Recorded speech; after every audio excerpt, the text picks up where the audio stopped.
Sheikh Pandey. Sudarshan S-400 air defence missile system की ताकत देश ने अपनी आंखों से देखी और देश के साथ साथ पाकिस्तान ने भी ये ताकत देख ली है।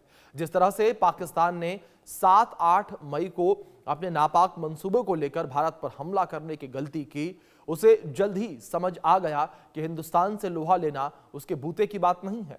पाकिस्तान के साथ ही उसके मददगार चीन को भी समझ में यह आ गया, समझने में ये देर न लगी कि भारत को कमजोर समझने की चूक वो नहीं कर सकता। भारत अब अपनी इस ताकत को बढ़ाने जा रहा है। कुछ और S-400 और S-500 की डील के जरिए माना जा रहा है कि रूसी राष्ट्रपति व्लादिमीर पुतिन जब भारत के दौरे पर आएंगे तो इस पर मोहर लग जाएगी। कैसे बढ़ेगी भारत की ताकत और क्या फायदा होने वाला है, इस पर हम चर्चा करेंगे, लेकिन उससे पहले आप एक खास रिपोर्ट देखिए।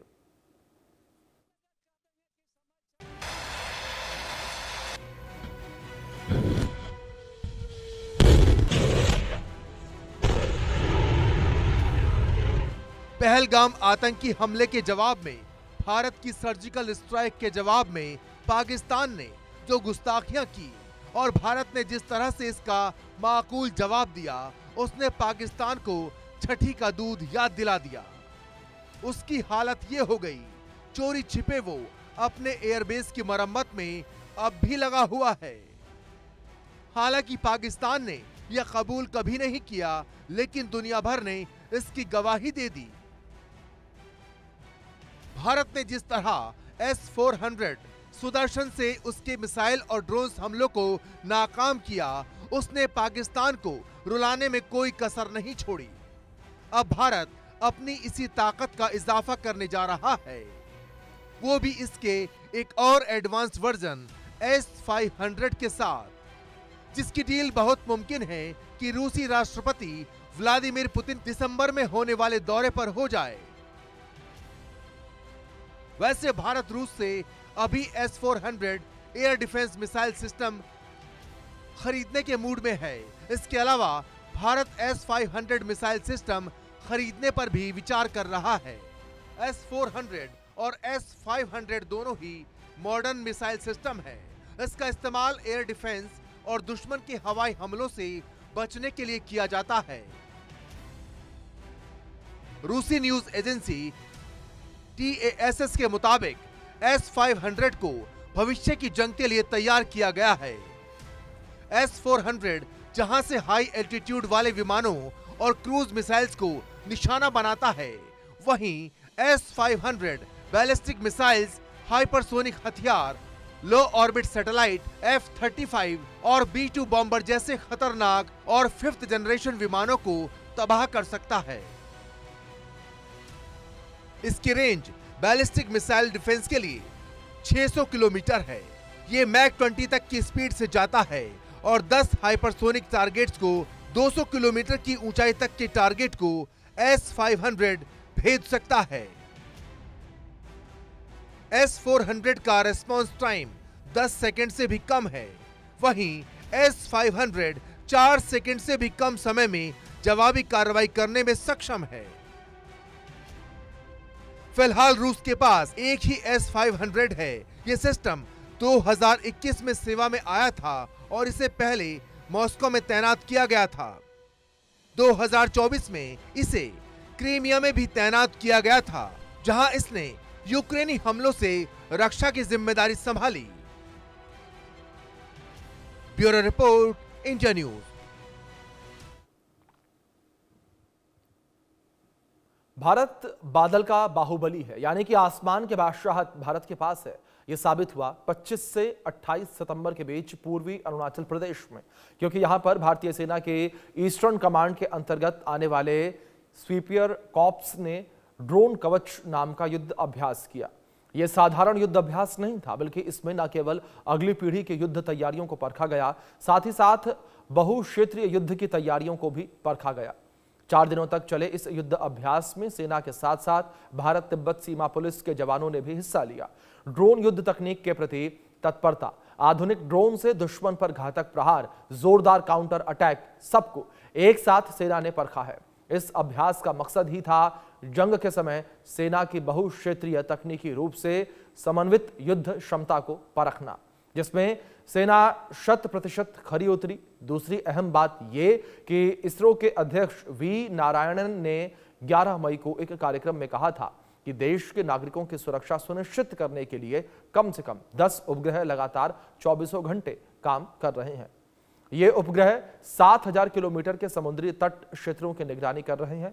उपग्रह और ड्रोन तकनीक के समन्वित प्रयास से भारत को टक्कर देना किसी भी दुश्मन देश के लिए मुश्किल हो जाएगा।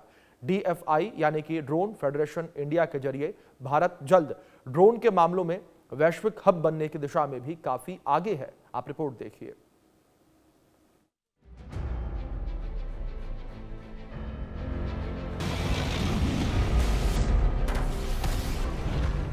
सेना का ड्रोन कवच अभ्यास, दुश्मन का आकाश में सर्वनाश, अगली पीढ़ी की युद्ध तैयारी, दुश्मन सेना मरेगी सारी, बहुक्षेत्रीय जंग के लिए अभ्यास, दुश्मन होंगे पूरी तरह परास्त। भारतीय सेना की ईस्टर्न कमांड के अंतर्गत आने वाली स्पीयर कॉर्प्स ने 25 से 28 सितंबर के बीच पूर्वी अरुणाचल प्रदेश के अग्रिम क्षेत्रों में ड्रोन कवच नाम का युद्धाभ्यास आयोजित किया। यह अभ्यास ITBP के साथ अगली पीढ़ी के ड्रोन युद्ध अभियानों और तत्परता का परीक्षण मंच प्रदान करता है। अभ्यास का मकसद ड्रोन युद्ध की अगली पीढ़ी के लिए भारतीय सेना की तैयारियों को प्रदर्शित करना था। इस अभ्यास ने भारतीय सेना को अत्याधुनिक ड्रोन तकनीक और काउंटर ड्रोन सिस्टम्स रखने का मौका दिया।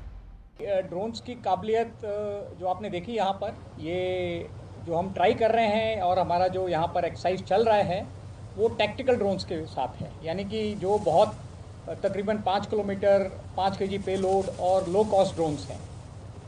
इसके अलावा जो हमने एक्वायर किए हैं, बहुत हाई एंड ड्रोन्स भी एक्वायर किए हैं इंडियन आर्मी ने। भारतीय रक्षा मंत्रालय के अनुसार 4 दिनों तक चले इस युद्धाभ्यास में अग्रिम मोर्चों पर तैनात भारत तिब्बत सीमा पुलिस के जवानों ने भी हिस्सा लिया। इस दौरान अलग अलग सामरिक अभ्यासों और युद्ध परिस्थितियों का अनुकरण करते हुए सेना की तैयारी को परखा गया। अभ्यास में लक्ष्य पहचान, सक्रिय और निष्क्रिय काउंटर ड्रोन उपायों और निशाना साधकर उन्हें निष्क्रिय करने की रणनीतियों को सिमुलेटेड परिस्थितियों में आजमाया गया। साथ ही यूनिट स्तर पर नई व्यवस्थाओं के जरिए भी तरीके और प्रक्रियाएं विकसित करने पर जोर दिया गया ताकि सैन्य कामकाज और ज्यादा असरदार ढंग से काम कर सके। आप जो सामने ड्रोन्स वगैरह देख रहे हैं, सारे ड्रोन वही हैं जिसमें इन सारे एमिनिशंस को, कन्वेंशन एमिनिशन को इसी फ्यूज के साथ ड्रॉप करके टारगेट को डिस्ट्रॉय किया गया। ये डिपेंड करता है कि ड्रोन की काबिलियत कितनी है। सो अगर आप यदि पेलोड देखें तो 1 किलो से लेके 5 किलो 40 किलो तक का पेलोड आप ड्रोन से उठा सकते हैं। ड्रोन की जितनी भी काबिलियत होगी ये सारा फ्यूज उस पर काम करेगा। इस अभ्यास से मिले अनुभव भारतीय सेना को भविष्य के बहुक्षेत्रीय और तकनीक प्रधान युद्ध क्षेत्र की गहरी समझ विकसित करने और ड्रोन युद्ध में निर्णायक बढ़त हासिल करने में मददगार होंगे। एक्सरसाइज ड्रोन कवच भारतीय सेना के आधुनिकीकरण और तकनीक आत्मसात करने की दिशा में एक महत्वपूर्ण कदम है जो उसे परिचालन उत्कृष्टता की नई ऊंचाइयों तक ले जाएगा। इससे पहले 19 सितंबर को भारतीय सेना की स्पीयर कॉर्प्स की एक टीम ने अरुणाचल प्रदेश की सबसे ऊंची चढ़ाई योग्य चोटी माउंट गोरीचेन जो 6488 मीटर ऊंचा है, यहां सफलतापूर्वक फतह कर लिया। यह साहसिक उपलब्धि न केवल सैनिकों के अनुशासन, सहनशीलता और अदम्य साहस का परिचायक है, बल्कि पूर्वी हिमालय की चुनौतीपूर्ण परिस्थितियों में सेना की मजबूती को भी दर्शाता है। चीन पाक में खलबली, बादल का बाहुबली।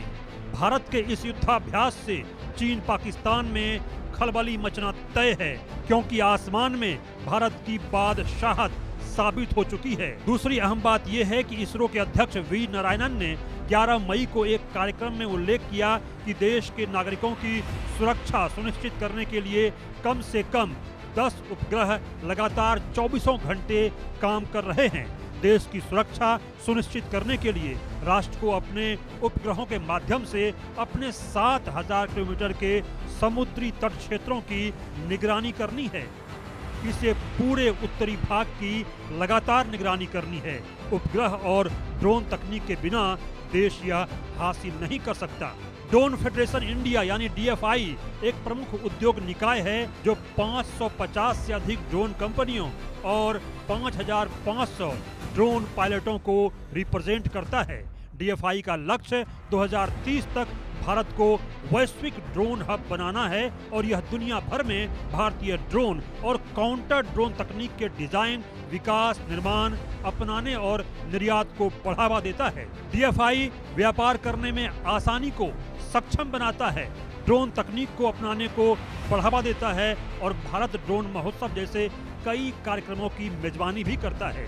उपग्रह की निगरानी और मजबूत मारक दोनों के जरिए आसमान में भारत का सामना करना किसी भी दुश्मन के लिए नामुमकिन है। यानी बादल का बाहुबली भारत है और अगर किसी दुश्मन ने कोई हिमाकत की तो वह मिट्टी में मिल जाएगा। Bureau report, India news.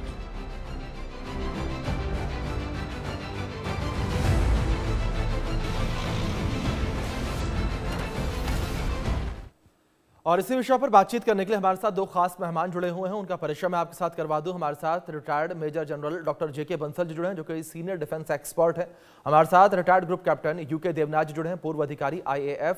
आप दोनों मेहमानों का बहुत स्वागत इस चर्चा में। चर्चा की शुरुआत सबसे पहले बंसल साहब मैं आपसे करना चाहूंगा बात S-500 को लेकर। जिस तरीके से S-400 की ताकत को हमने देखा, परखा भी, और अब जिस तरीके से S-500 की खरीद को लेकर चर्चा चल रही है कि रूस के साथ ये डील हो सकती है, बंसल साहब जो मौजूदा समय है, इस समय में क्या आपको लगता है कि S-500 की जरूरत है सेना को?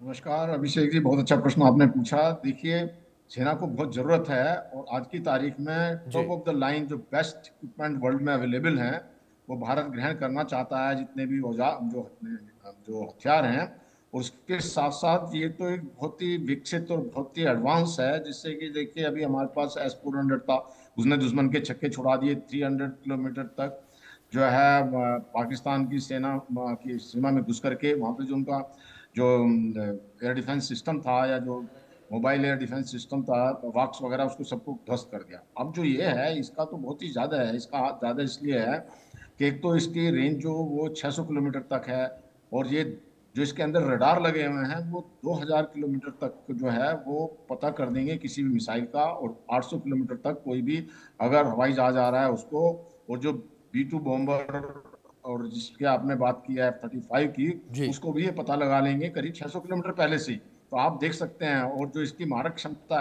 है 200 किलोमीटर, तो जो स्पेस के अंदर में जो कोई सैटेलाइट अगर है तो इतनी मारक क्षमता है। जिसके अलावा इसके बहुत सारे फायदे ये हैं कि हमारे देश में बनाया जाएगा, हमारा जो भारत जो आत्मनिर्भर भारत की तरफ बढ़ रहा है तो इस वजह से, और यहाँ पर मैन्युफैक्चर टेक्नोलॉजी ट्रांसफर, तो ये समझो कि ये हमारे देश में ही बन रहा है। उसमें रशिया को भी बहुत फायदा है। रशिया को इसलिए फायदा है कि जो रशिया के ऊपर में अभी जो है वो लगे हुए हैं सैंक्शन, तो अभी ये भी एक करार होगा रशिया के साथ में कि इसको एक्सपोर्ट भी किया जा सकता है। जब इसको एक्सपोर्ट किया जाएगा, जैसे हम ब्रह्मोस मिसाइल को करते हैं, इसी तरह से जब ये बाहर के कंट्रीज हैं, खास करके south east Asia, middle east और अफ्रीकन कंट्रीज इसको खरीदेंगे, तो इस प्रकार से हमारा एक तरह से जो है इसमें जो एक्सपोर्ट में जो हमारी जो एक एक्सपोर्ट नीति है उसमें बहुत बढ़ोतरी हो जाएगी हमारे हथियार की। तो ये बहुत अच्छा दोनों के लिए है, रशिया के लिए भी। इससे हमारी स्ट्रेटजिक रिलेशनशिप भी बढ़ जाएंगे। और इसके अलावा जो चाइना के जो हैं बहुत सारे अभी मिसाइल्स वगैरह हैं, उसमें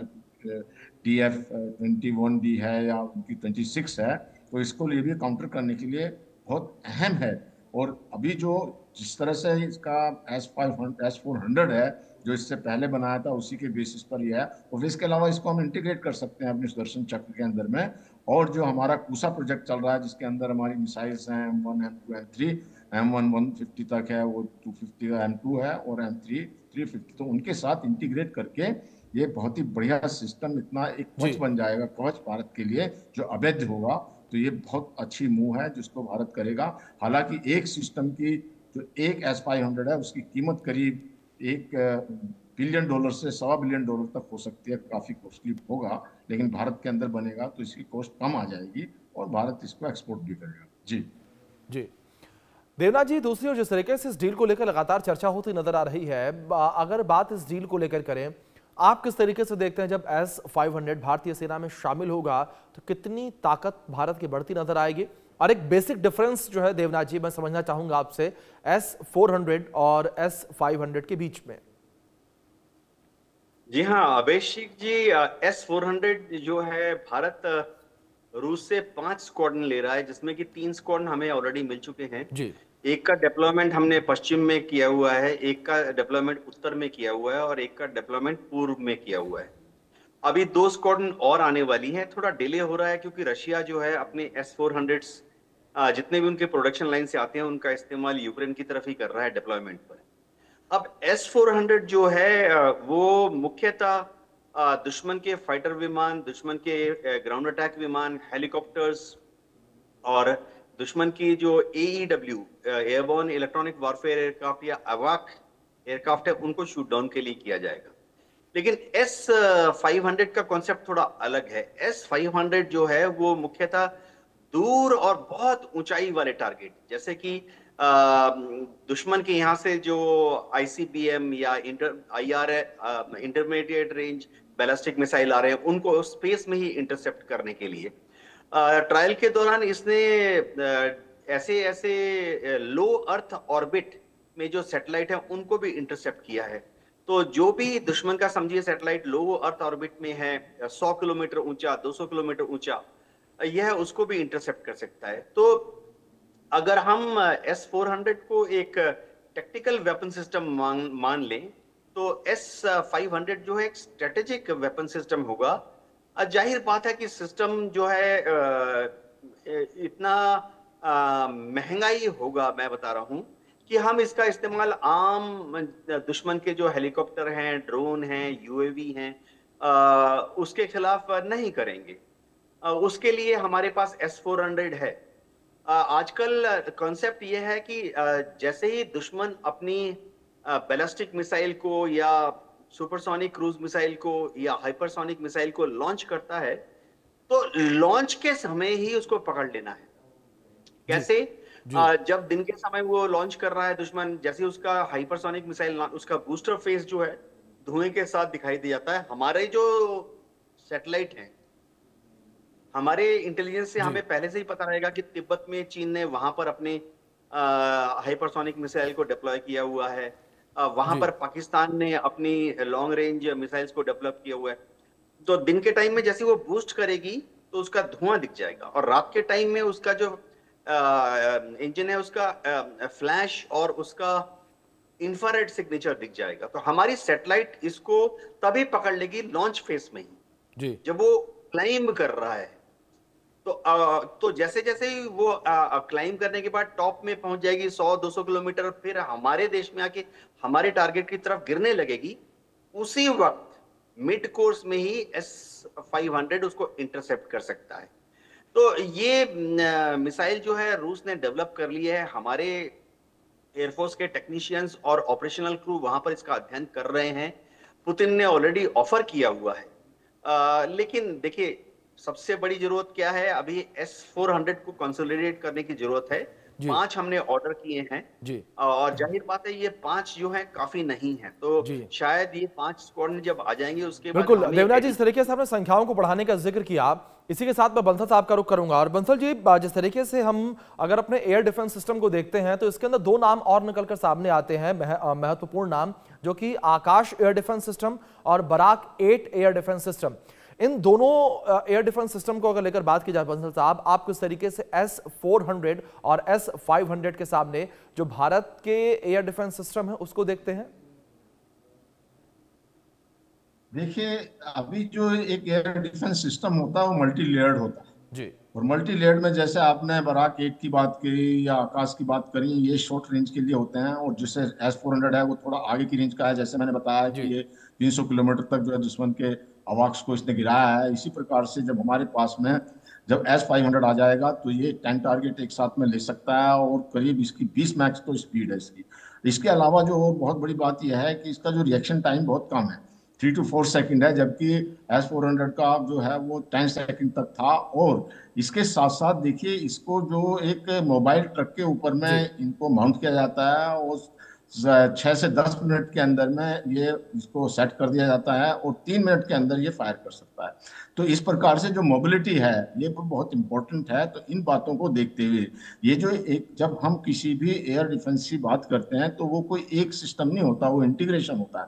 और सबकी खासियत भी ये होती है कि इनको कैसे एक दूसरे के साथ कॉमनली यूज किया जा सके, इंटीग्रेशन किया जा सके। अब देखिए, आप जैसे हम बात करते हैं इजराइल का जो आयरन डोम है, या उनके सिस्टम में भी बहुत सारे हैं, जैसे अब उनका आयरन डोम है, उनका जो है डेविड स्लिंग्स है, उनका जो इसी प्रकार से एरो है। तो वो सब मिला करके इसी प्रकार से हमारा एक ये बड़ा कॉम्प्लेक्स सिस्टम बनेगा, जिसमें मैंने आपको बताया कि हमारा कुसा प्रोजेक्ट भी चल रहा है, इसके साथ S-400 भी है, S-500 भी है, आकाश भी है।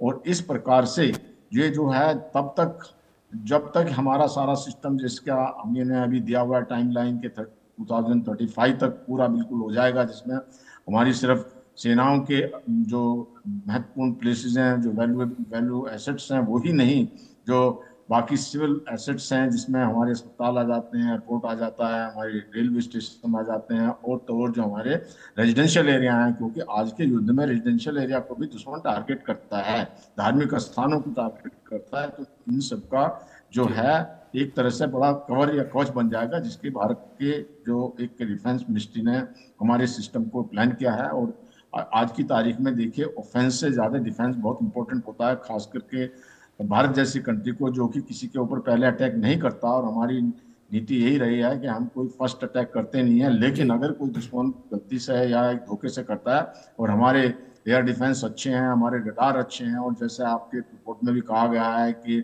जो इसरो ने कहा है कि 10 जो सैटेलाइट हैं जो चारों तरफ से एकदम निगरानी रखे हैं, तो इस प्रकार से ये बहुत जरूरी है, जो कि आज की तारीख में। बिल्कुल बंसल साहब, जिस तरीके से आपने जिक्र किया कि बहुत जरूरी है, लेकिन दूसरी ओर यूके देवनाथ जी, अगर बात भारत के इस खरीद को लेकर करें, इस रक्षा डील को लेकर करें, तो एक तरफ यह भी कहा जा रहा है कि भारत जिस तरीके से S-500 खरीदने की योजना बना रहा है, या यूं कहें कि ये योजना एक तरीके से कंप्लीट हो चुकी है, अब केवल और केवल औपचारिक ऐलान बाकी है। लेकिन इन सब के बीच भारत जिस तरीके से अपने स्वदेशी हथियार BMD फेज 2 पर काम कर रहा है, तो उस पर ज्यादा गहनता से विचार करना चाहिए, काम करना चाहिए और अपने स्वदेशी हथियारों को डेवलप करना चाहिए, क्योंकि समय के साथ जब इनमें अपडेट की जरूरत होगी तो वो हो सकेगा और खर्च भी कम आएगा। अभिषेक जी, इसमें कोई शक नहीं कि DRDO इसरो के साथ मिलकर बैलिस्टिक मिसाइल डिफेंस के अलग अलग संस्करण बना चुका है। हमने ऐसा इंटरसेप्टर मिसाइल बना चुके हैं जो कि बैलिस्टिक मिसाइल को इंटरसेप्ट कर सके, लेकिन वो अभी भी प्रोजेक्ट फेज में है। उसका प्रोटोटाइप बन चुका है, सक्सेसफुल ट्रायल हो चुका है। अभी भारत में जो बैलिस्टिक मिसाइल डिफेंस सिस्टम्स हैं वो क्या ऑपरेशनलाइज होने में थोड़ा समय लगेगा। होता यह है कि सबसे पहले DRDO और इसरो मिलकर जब ऐसा सिस्टम बनाते हैं तो शुरुआती फेज में उसका लॉन्चर का ट्राई होता है, बूस्ट इंजन का ट्राई होता है, फिर उसकी टर्मिनल गाइडेंस सिस्टम का ट्रायल होता है, और लास्ट में फिर उसमें वॉरहेड लगाकर ट्रायल किया जाता है।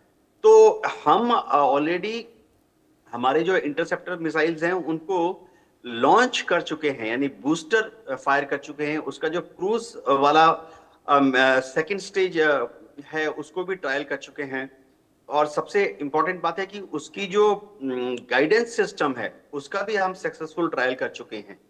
इसके बाद अभी उसमें वॉरहेड लगा के भी ट्रायल करना है।